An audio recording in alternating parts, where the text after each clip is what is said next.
right now, at the time of recording. Oh, and edit that, please. Yeah. Redacted. That's right. When you want to stop, just have rabbit. No.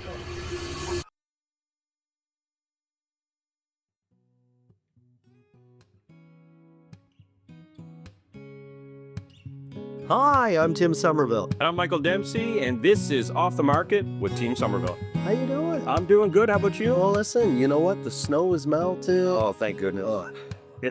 Shovels, I haven't put them away just yet. No, the shovels are still out. I've got a special shovel for the dog messes that need to be cleaned up. I might have mentioned that in earlier podcasts. Yes, I get it.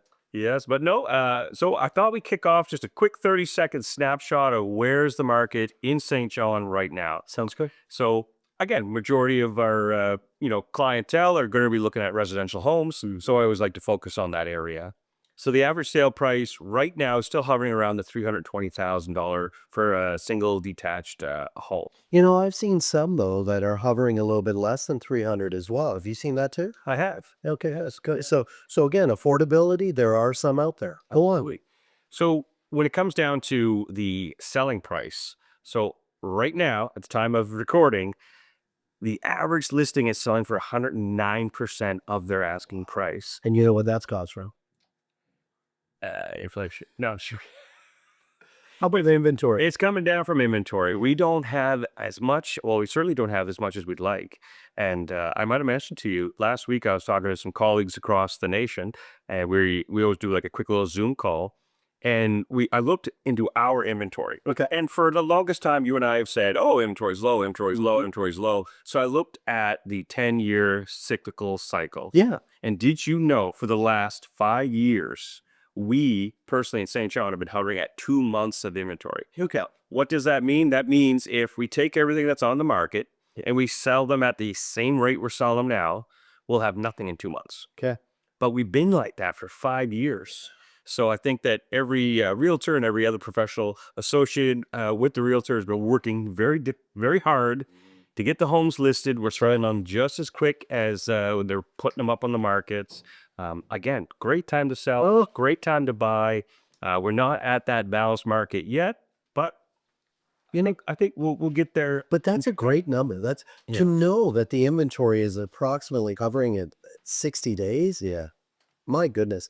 Pricing though, the pricing strategy is so important in today's market. You'd agree? I'd agree. Oh yeah. 100%. And I wasn't sure if you wanted to discuss that. We've seen some properties not quite strategically. Again, we don't want to go down that road, but That's right. we just want to make sure you're getting the right price for your home. Okay. So how many homes are on the market as of today? There's only 150 residential listings right now. Okay. That's not enough. No, it's a great time. Great time. And especially if you have children and you're thinking, well, I don't want to sell because children will be finishing school. Right now is a great time because your closing date could easily be end of June, end of July, even end of August. So please don't be afraid of the closing date. Understand you may just want to capitalize on the low inventory. And that's the thing. As a seller, they're thinking, okay, the school, the kids and everything, so's the buyer. So, if I know that I'm going to have a home in 3 months, I'm tickled, I'd be tickled pink. I'm happy. It's okay. The kids can go to the current school. Yeah. Now, when you look at days to sell, again, kind of take this with a grain of salt. If you need to sell quickly, we can, but the average something? it's 30. 30. It crept up on us. Yeah, it crept up on us. Okay. So what that means is list to get out the door, 30 days. Again, like Tim said, you're in the driver's seat as a seller. Now's a great time because the buyers and sellers are willing to work together to find the best closing date for both parties. So here's the question for you then. I have an idea, but do you think it's a buyer's market, seller's market, or a balanced market? We're still slightly in a seller's market. I agree 100%. Knowing that we're still getting this type of interest, knowing the inventory where it is, and knowing that there are still some that are faced with multiple offers, it still would have to show that the market still is leaning a little bit in favor of the seller. It is. Okay. And my hat's off to all the buyers out there for being diligent, for being patient. We're going to get you a home, and we're working very hard to get those listings to match your criteria. Yeah, that's the longest 30-second market update I've ever heard. maybe 30 seconds on the moon. Yeah, okay, here we go. There's a lot to share. I know, I know. All right, so what do you got, Okay, brother? let's go off the market for a moment. Okay. I was watching a clip of a movie and you and I were talking about it. Yeah. Movie was called Lucy with Scarlett Johansson, Morgan Freeman. Oh yeah. That's it. I threw. Oh, wait a moment. Edit that, please. Redacted. That's right. What I know is that it got into the whole point of AI, right? Artificial intelligence. And we know it's right there. And for those that do not think it's there, it is already here. So you and I were talking a little bit. The phrase AI was coined in 1956. Yeah, and I was surprised by that. Right. I was gonna guess Seven- Star Wars era. Yeah, the 70 70s. years. Yes. That's great. So it was coined because it was first used in 55. What it was used for was for mathematical theorems. And then, of course, they coined it in 56. One of the big things that in my time, I remember when IBM had a program called Deep Blue that was in 97 and played chess against Gary Kasparov and beat Kasparov. And so it was one of those first, hey, guess what? And even that was 30 years ago. So it's here now, and it has taken a long time, but that snowball is now rolling down that mountain at a very fast speed. So I'm going to ask you, when it comes to AI, what do you think are some of the benefits of AI? Faster computing. So if you're looking for quick access to information, I think the computing power is there. You're probably going to touch on it's not 100%. So We'll get into that ends. But I would say for day-to-day life, I know a lot of our items that we use, your phone, your iPad, your computer, whatever, they're all synced with now Apple Intelligence. Again, I'm not an expert on that matter, but they're talking to each other. I think there's a lot of great benefits to it. But again, you'll get into it. But I also see a little bit of the other side of it. But honestly, I feel AI has been around because how often has somebody gone, "Hey Alexa, hey Siri"? Well, these platforms have also used, of course, AI for years now. Yeah. What we know is now instead of going, "Hey Alexa," we're actually now just going right on ChatGPT or Gemini or other different AI platforms. Quite a few out there now. So one thing I will say is that, when you look at healthcare, finance, education, transportation, entertainment, these are all fields that, of course, we have seen, AI really come in. And of course, we're utilizing AI with those fields. When you look at investments, how many times am I seeing posts now of, give AI $20 and watch what happens within 30 days. And it's only $20. But again, we are watching different platforms really just fly by the seat of their pants now with AI at the steering wheel. Now, concerns, you and I, everybody on the team, we asked ChatGPT and Gemini different questions, only to have different answers. Yeah. So, when we look at, how factual, the stuff that is coming, you have to understand that this is about information that ChatGPT and Gemini and all the rest of AI is gathering, and it's not always factual. So you still have to make sure. That's where my biggest concern Oh, yeah. is when it comes into the facts or potential fraud. Oh, It's scary how good is it getting. and your voice and these videos we're watching. Absolutely. Oh, the picture. But this is real. Like for all the listeners, I ready to punch Tim. But that's the thing that scares me is we've got I would say I worry about the elderly population.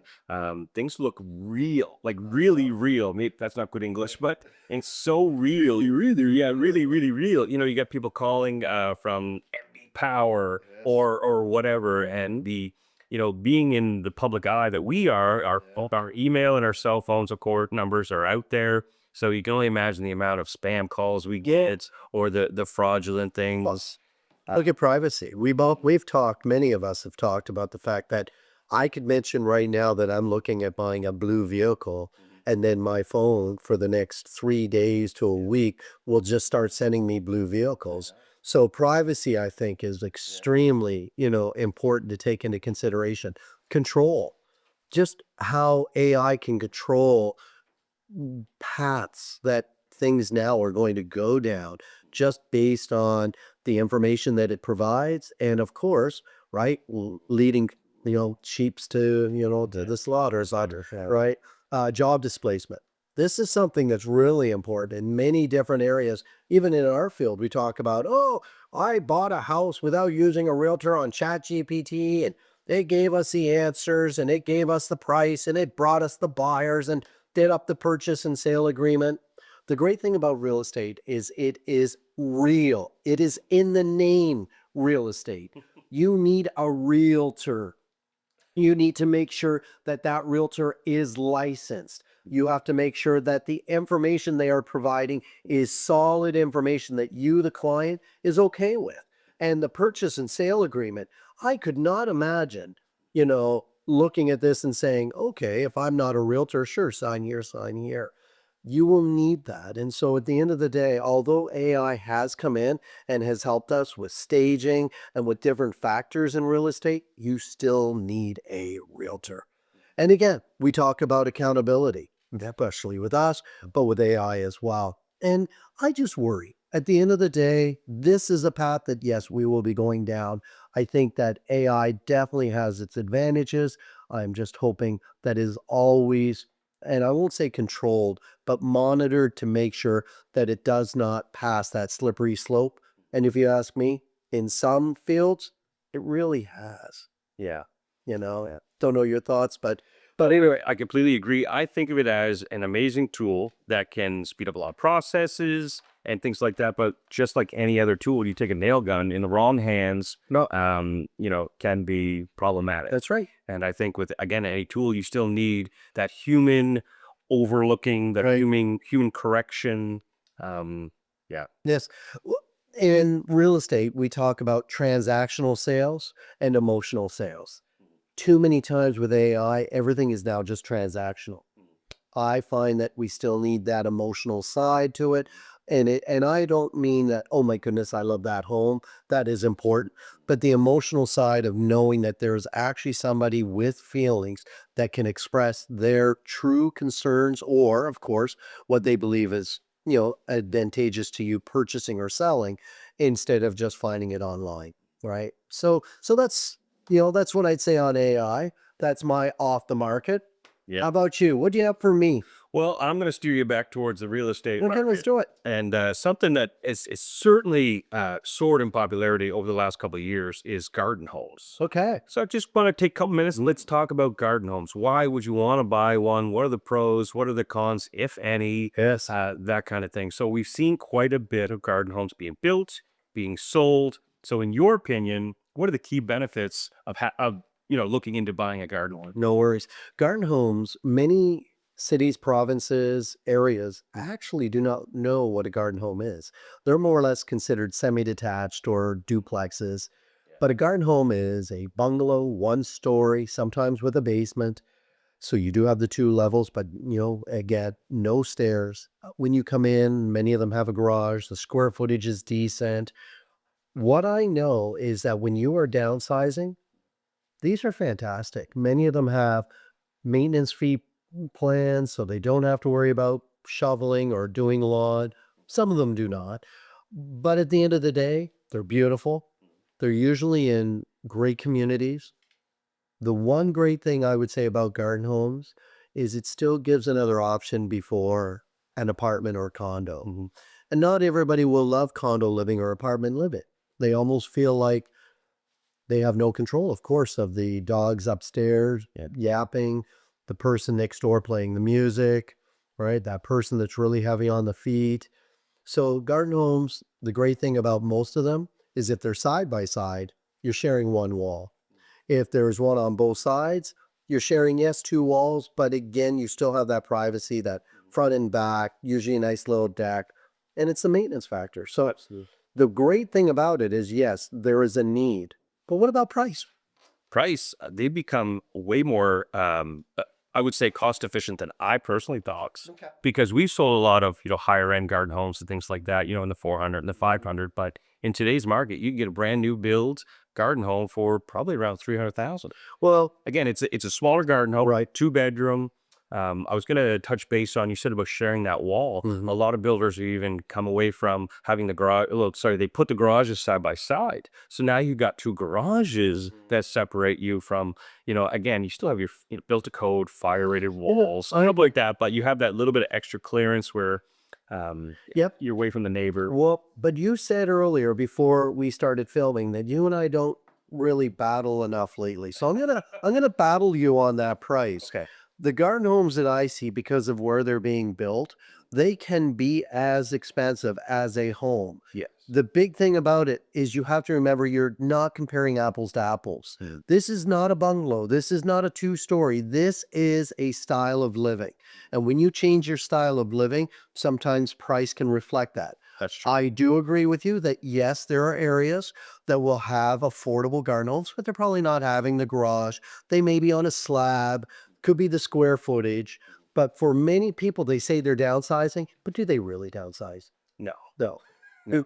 Right? Oh, well, we're downsizing. Yeah, what do you mean is you want to go from a 2,600 square foot up and down to a 2,200 bungalow with, 1,200 on the main floor and about 1,000 square feet down, and you're taking all your stuff.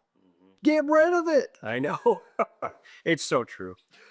But I'm glad you brought it up because it is another option. Many times when you look at the cost of, different types of condo or apartment living, the costs are substantial. So for another 3, 5, even 10 years of owning a garden home before you're ready for that, it gives you that process. Right. And I would point out, I've seen a lot of them are usually on a cul-de-sac. Sure. So you have like that circle at the end. So you are part of a community. You've got the community mailbox at the end of the driveway. You feeling going for a walk? Good mail. Great. You're driving home from work. You want to stop at the mailbox real quick? Great. Right. You go away for 6 months of the year. You have neighbors right there. They know you're gone. So you almost have that little bit of extra security as well, which is great as well. So I'm with you. Again, I'm with you. Great. I've seen, even younger couples, in their, I say younger as in like 40s, because a lot of people tend to think these garden homes are for the seniors, that one last stop before, the I know. old folks home or something like that. But it's a great style of living for all ages. I agree 100%. So no, great topic. If you want to know more about garden homes or again, different styles of homes, Michael and I would love to talk to you about that. Now, let's stay on somewhat real estate. And that is, I wanted to get into because of the time of year. I wanted to talk about something that a lot of people like to do to get their homes ready for sale. If you're ready, a lot of times, what are you doing on the outside? You're cleaning up, you're painting, Yeah, you're painting. And sometimes you're doing that on the inside. Little Sally's room that's pink, you want to bring back to a neutral color because she's been in university for 7 years. And so guess what? It's time. you gonna turn it into a fitness room? Yeah, sure. What? Let's do it. No. What are you saying? Anyway. No. So let's talk about some of the types of paint. So with the exterior, and again, we won't get into the benefits or, again, the pros and cons. But what we will say is that, and this is so important, Michael and I both believe, and we were saying this earlier, you need to make sure that if you're painting inside, outside, or you're dealing with stains, go to the experts. Go to some of these companies and these stores and discuss it with their experts. They will discuss what they know. And why not have that information? Then wait for the special. Quality paint, quality stain is beneficial to you doing a good job. Going in and buying the cheapest paint is not the way to go. Find out from the company or store that you go to when their next big sale is. They have sales all the time. I would definitely stay away from the lower grade. Look at the medium to high, depending on what you're paying, and the size of the property that you're doing, right? Size of the job. So exterior, you have acrylic, you have oil-based. There's one called elastomeric. Now, elastomeric's really cool. If you have concrete walls and different cracks, what it will do is it actually comes in and it will accommodate the movement. So instead of normal paints where the movement, all of a sudden you see the crack immediately, this one here gives a little bit of give if there is a little bit of movement. Other than that, you also have your satin and semi-gloss. So let's go to the interior. Now, interior, there's really 80 million different types. You've got chalk base, which we've seen, kitchens and kids' rooms, oil and water. So you have, again, your oil based and water based. Then what you have is you have your satin, you have your high gloss, you have your eggshell, you have your flat, which is also known as matte, you have your primer, and you have your semi-gloss. And these are all interior types based on what you use. So don't always think, oh, well, we'll just get the semi-gloss, semi-gloss, semi-gloss. There are different types of paints. And the big thing is, what's really important is to try to know what's on those walls now. Because mixing and matching, mixing oil and water, well, doesn't always work. So not only do you have to figure out what you want to put on, you may have to determine what's on those walls already, right? Yeah. When was the last time you painted? Whenever we moved into that house, what, 6 years ago? Okay. It's time. It's time. It's time. Yeah. Just I would agree. Just ask Heidi. Yeah. She would agree. So stains, and you and I were talking about. That's a good point. You're talking about paint. Yeah, let's talk about stains. Yeah. So there are different types, and it depends if the wood is new, how old the wood is, if you're wanting to cover some of the blemishes, that is. So we were talking because I am thinking about doing my dock this year because, again, I've owned that dock. I built that dock, whatever, 8 years ago, 9 years ago. So now it's a matter of, do I replace all the boards or do I try to get another 3 to 5 years out of this without doing too much? But once you stain a deck, what you have to do? You gotta keep staining it. Every year, every year. What are you doing this spring and next spring? And I am bringing some steaks to your house, and we're gonna stain. So you have the clear deck. That, again, for newer and so forth. But you have your transparent, semi-transparent. You'll have your semi-solid and solid, and then you have a restoration or resurfacer. Yeah. But the big thing about the stains is that, of course, we always talk about Bin, or we talk about Thompson's, or we talk about this and that. Again, right back to what I said about the paints, speak to a professional. Absolutely. Right? You would not want to spend all that time staining and putting a second or third coat on, only to find out that you probably should have used, a different type of stain before spending all that time and money and effort. I think number one rule when you talk to the professional is they're going to tell you about prepping the surface. That's right. And how to do it properly. Prep work's so important. It's very important. I admit we like to skip that step. I know. We just want to, I'll give it a light sanding, I'm done. And then it doesn't apply properly. So prep work sucks, but do it. It's the most important part. Absolutely. Most important part. So that's what I have for somewhat on the market. Yeah. Okay, let's try to finish this podcast with something off the market. Well, it's this weekend? Tell me. Easter Bunny. That's right. Oh, yeah, hockey tournament. Yeah. So Easter hockey tournament. You got a hockey tournament? Well, I'm supposed to, but my wife usually doesn't like when I play during Easter. Yeah. So we'll see. So I'll throw something at you. When I was growing up, Easter, great time. We got chocolates. When we were younger, we definitely did like an Easter egg hunt and all that stuff. And when I got older, I learned that Easter was a lot bigger in some other households. Yeah. I'm talking new bikes, new clothes, new shoes. Yeah. And I'm just like jaw open. I know. A lot of people treat Easter like Christmas. Yeah, I know. And I did not know that was a thing. Do you know how you always want to stop the Easter celebrations when your children get older? Well, what do you usually have with it? Ham, turkey? That's a great question. I will admit it's usually ham. Okay. Yeah. When you want to stop, just have rabbit. No, don't. I had rabbit once. I'm just saying. We can't have Easter. Don't you remember what we had for supper? No. Yeah, we have rabbit and we can have Easter next year. But we can't. Don't scare the children. Yes, I'm assuming we don't have too many young children listening to this, but an Easter egg hunt, okay? Yes, yeah, Easter egg hunt, all that good stuff. So I'd love to hear about, what other people do. Traditions? Is they want to drop a comment. What are some of your Easter traditions? Yes. Do you know what we're doing, though, Easter weekend?